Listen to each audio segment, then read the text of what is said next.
جيت انا بقى في اخر سنه في الكليه في قسم الصيدله النوويه ده، النشاط اللي كنا بنعمله مع صيدله عين شمس وصيدليات كتيره موجوده في مصر. يعني كان معانا ناس من جي سي، واحنا كنا من صيدله القاهره، وكان في ناس من صيدله عين شمس.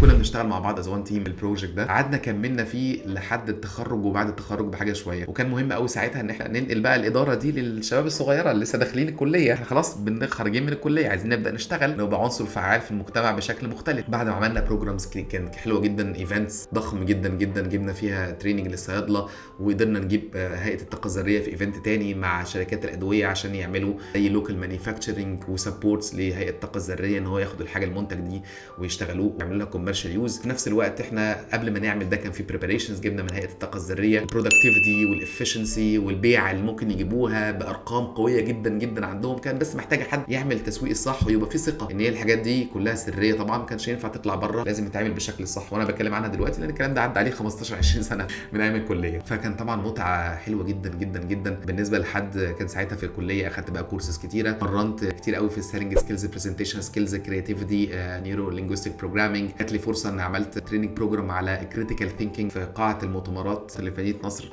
كان قدام عدد اكتر من 1500 ولا 2000 واحد. بروجرام قوي جدا، قدرت اتكلم فيها مع الناس ونهاف فن ونتكلم ازاي انت تحكم على حاجه بشكل مختلف وانت بتيفالويتد في كل حاجه في حياتك، مش بس في البحث العلمي. فاخدت فيها خبره حلوه قوي. نيجي بقى في اخر رابع سنه في الكليه، برضو دماغي بدات تفكر شويه. انا اخدت كورسات، طبقتها، عملت اكتيفيتيز، اتعلمت قياده، اتعلمت تسويق، بنشتغل فيها في التسويق شويه. طبعا مش كواحد جرو، يعني واحد لسه بيبدا. بعد ما اتخرجت من الكليه قلت بس كده انا تمام، انا معايا السي في بتاعي. انا ليترالي يا جماعه الحمد لله ساعتها كان معايا السي في واخد كورسات، مش بكتب انا واحد عندي طموح عايز يبقى كويس وشاطر، لا، كان معايا بتاع صفحتين السي في بتاعي فيه كورسات، وكان فيه نشاطات ونشاطات باتشيفمنتس كل حاجه انا عاملها فيها. فقلت بس كده خرجت من الكليه اخش رجل على رجل شركات الادويه، خلصانه بشياكه، هشتغل. طبعا الكلام ده كان في المشمش.